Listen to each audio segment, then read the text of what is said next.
검사 출신인 국민의당 김경진 의원은 박근혜의 하야를 받아줘야 한다, 이렇게 주장했는데요. 물론 박근혜에 대한 구속과 엄정한 수사를 전제로 한 이야기입니다. 가톨릭 평화방송 라디오 열린세상 오늘 김성덕입니다에 출연한 국민의당 김경진 의원 인터뷰 들어보시겠습니다.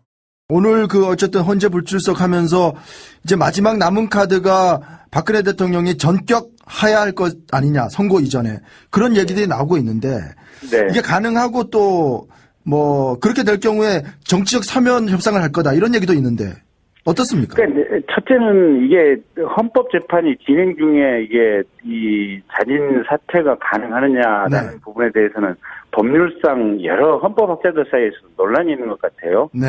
그래서 가능하다는 견해가 있고 가능하지 않다는 견해가 있는데, 네. 가능하다는 견해는 이러나 저러나 결론은 똑같기 때문에 자진 사퇴를 인정해 줘야 되는 것이 아니냐라는 것이고, 네. 가능하지 않다고 하는 것은 연금이라든지 여러 가지 어떤 퇴임 이후에 예우 문제에도 같이 걸려 있다 보니까, 네. 국가적으로 워낙 중요한 문제니까 반드시 탄핵 재판을, 사퇴를 한다고 하더라도 탄핵 재판으로 분명히 해줘야 된다, 이제 이런 입장이 있는데, 네. 저 개인적으로는 대통령이 사퇴를 하겠다면 오늘이라도 이 사퇴서를 접수하고 네. 받아주는 게 맞다고 보고요. 오늘이라도 받아주는 게 맞다. 네. 예, 저 개인적인 입장입니다. 다만 그럼에도 불구하고 대통령이 지금까지 범했던 범죄 행위와 관련해가지고 이게 함부로 사면이 돼서는 안 된다. 네. 사퇴를 하는 것은 현재의 정국을 안정시키기 위해서 우리가 사퇴를 받아줘야 되는 것이고, 네. 이 퇴임한 대통령에 대해서 엄정하게 어떤 수사와 재판이 이루어져야 되는 것은 또 별개의 문제다. 네.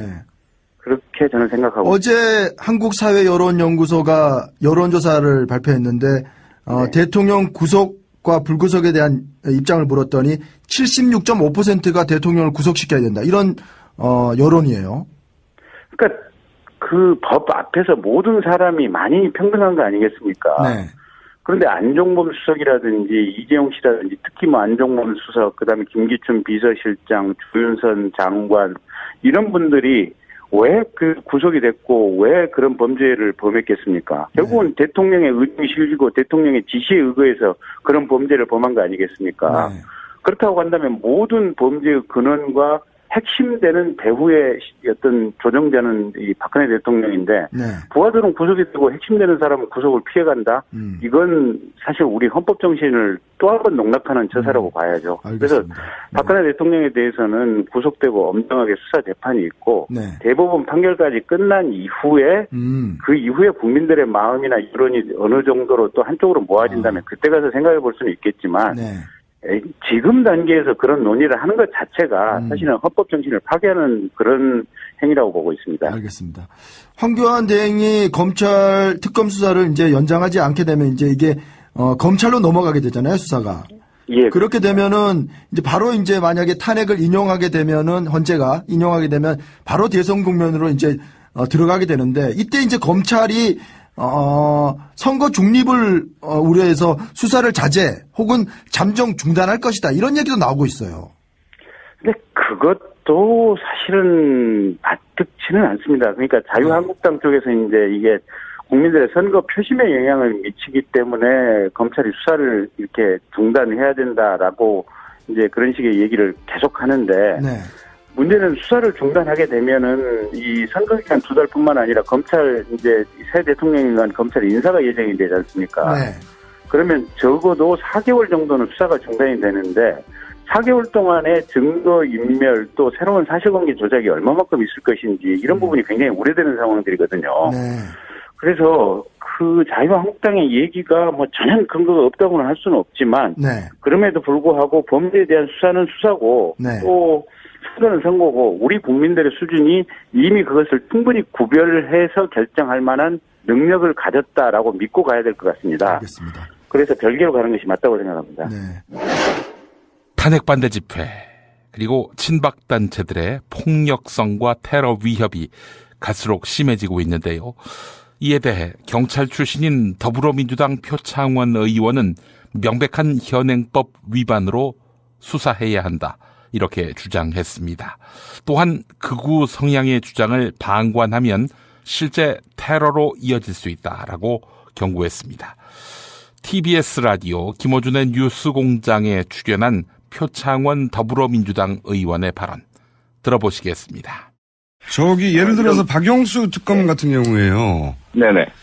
이게 이제 굉장히 정도가 심하고 직접적이다. 그 집 앞에 가가지고 야구방망이 휘두르면서 이제 뭐 때려야 된다고, 방맹이로 후드려 패야 된다고. 네. 그 사진도 불태우고 목을 따야 된다는 뭐 이런 대단히 구체적인 발언들을 그 친박 단체의 대표 되는 사람들이 연단에 올라와서 했지 않습니까? 네, 그랬습니다. 네. 이런 정도의 발언은 직접적으로 조사 대상이 되는 거 아닌가요? 조사를 해야죠. 조사를 해야 하고요. 네. 기존의 형법에서도 협박죄라든지 또는 뭐 폭력행위 등 처벌에 관한 법률 위반의 요소도 있고요. 다수가 함께 했으니까요. 여기에다가 지난 19대 국회 말에 그 당시 새누리당이 무리해서 정의화 국회의장이 직권상정해서 통과시켰던 테러방지법에 있어서도 요건을 갖거든요. 이거 진짜 테러가 의심되는 상황이니 방지해야 되는 상황이 된 거잖아요. 근데 거의 뭐 테러를 조장하고 있는 상황이고 이게 개인적인 행동이기보다는 조직적인 행동으로 보이고요. 예. 누가 과연 이러한 그 메시지를 준비했고 또 지시했고 거기에 따라서 행동하고 있는지 이 부분에 대한 면밀한 조사, 배후에 대한 조사 이런 부분들이 있어야 될 사안이라고 저는 봅니다. 이게 이제 하루 이틀이 아니라 너무 지속되고 이제 점점 강도를 더해가다 보니까 사람들이 네. 불안해합니다. 이렇게까지 불안한데 이렇게 공개적이고 그리고 다 동영상도 남아있는데 왜 그냥 두느냐.